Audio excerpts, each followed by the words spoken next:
Good afternoon, San Diego. Thanks for joining us here on CBS 8 Plus. We've got a pretty big storm heading our way. I'm meteorologist Sean Stiles, and I'll try to get you up to date and tell you what you need to look forward to, or in this case, not look forward to, because if all comes together, this storm could be very, very powerful. You know what they say, an ounce of prevention is worth a pound of cure. Plan for the worst, hope for the best. That's what we're going to be doing here. We're seeing a few upper level clouds starting to drift into Southern California.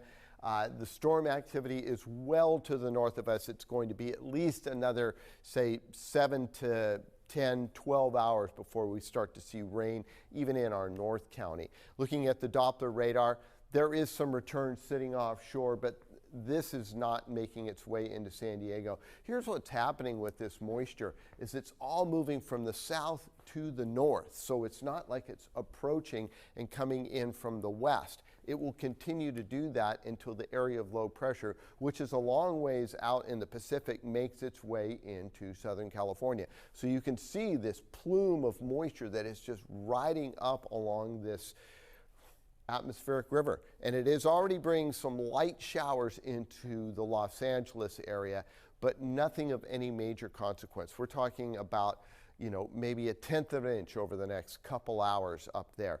The real rain will be coming in overnight into tomorrow morning. The National Weather Service has issued a flood watch for all of San Diego County. Small craft advisory offshore because of the strong southerly winds. The flood watch is in place until Wednesday morning at 10 a.m. So we're talking about a very potent storm bringing in lots and lots of moisture.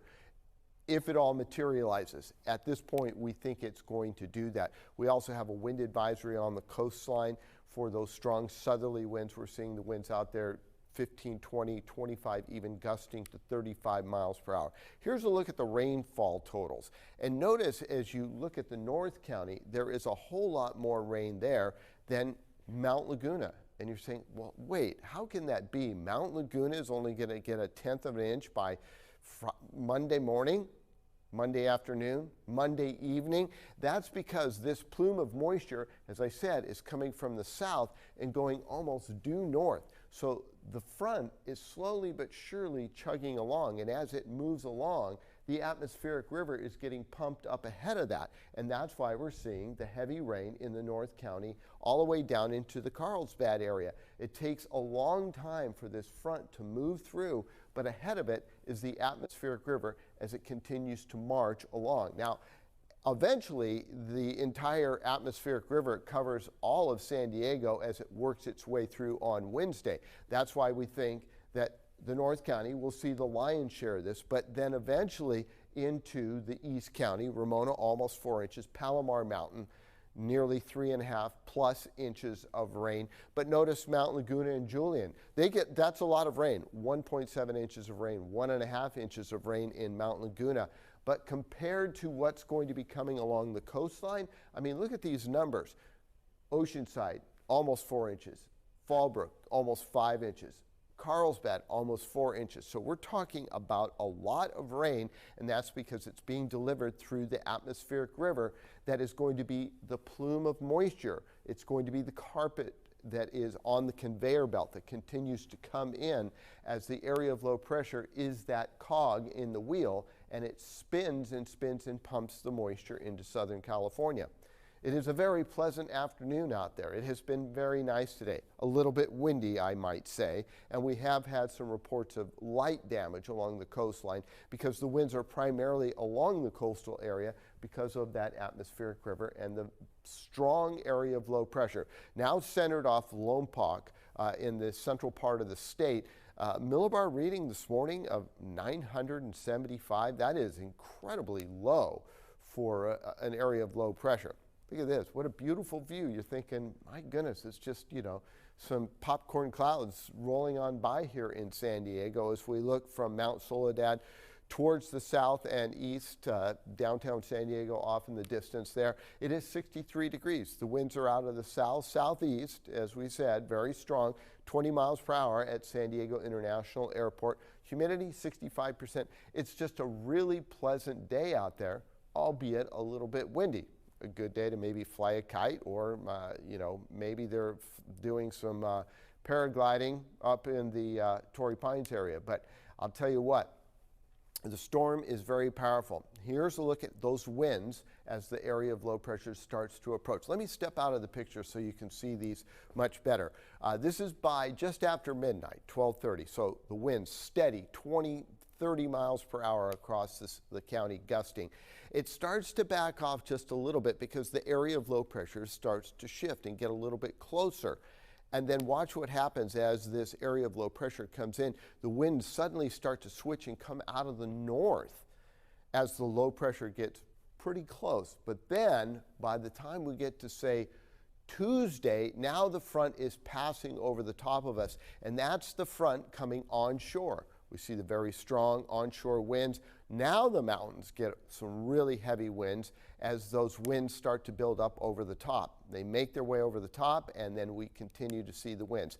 All right, here's this area of low pressure. It is dynamic and huge. The plume of moisture coming into Southern California. It continues to pump that rain in. The heavier rain will come overnight into Monday morning and eventually come into San Diego. Look how far out in the Pacific this plume of moisture goes. I mean, it's incredible. It just stretches all the way across. Here's the Hawaiian Islands, and there's that plume of moisture. So you can see it's feeding into this huge area of low pressure that continues to build. We'll put this into motion. So by tonight, we'll just start to see a little bit of rain move into San Diego by about midnight. As we get into the mid-morning, the front has now come closer. The plume of moisture is sagged further south, and we're starting to see that train come in on the atmospheric river. This is just a conveyor belt, and the moisture continues to stream in out of the Pacific. The area of low pressure continues to march closer. By the time we get to Tuesday, the dynamics of the storm come across the bight of Southern California and then move over the Sierra Nevada. That's when we could see some thunderstorms, water spouts, maybe a tornado or two. The brunt of this is going to go through the Los Angeles area. Eventually, by Wednesday, we start to see some clouds breaking apart. Moisture starts to get cut off. The atmospheric river exits the area, but then we have another burst of moisture come through as a separate storm, completely different than the atmospheric river, comes through on Friday into Saturday. We see high pressure rebuild back in, and we start to see an improving weather pattern over the weekend. We start to dry out. High pressure strong enough to keep this storm out of our neck of the woods.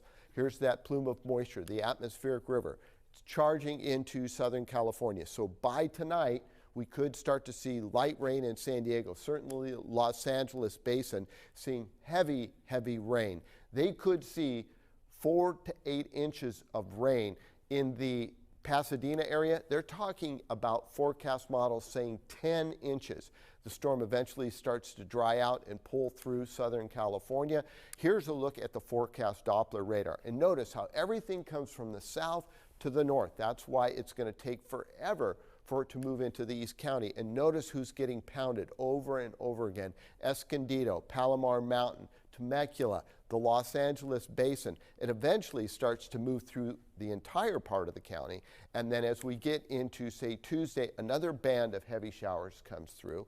And that's when we start to see things fall apart, and the atmospheric river moves to the east of us, and we start to see the instability. Here's that rain total again, 3+ inches by Monday. As we get into Tuesday and into Wednesday, by the time this thing exits our area, we could see 5 inches of rain in the Fallbrook, Escondido area. There's the thunderstorms that I was talking about on Tuesday as the cold air moves in over the top of this. Water spouts possible, maybe a tornado or two up in the LA area. Wednesday, we stay unsettled. The chance of showers is in the forecast all the way through the work week. There will be times where we have clear skies, and then the rains will come back through. By Saturday and Sunday, we go to partly sunny, partly cloudy. There is some cold air coming in now, and this could drop the snow levels down to 6,000, maybe even 5,500 feet, so we could see some snow in our mountains. In the San Bernardino and San Gabriel Mountains, they could see 2+ feet of snow by the time this is all said and done. So a big storm heading our way, atmospheric river. Get prepared now so you don't have any problems, because this potential is out there. There is heavy rain in the forecast, and it looks like Monday into Tuesday is when the brunt of it will come. Stay safe.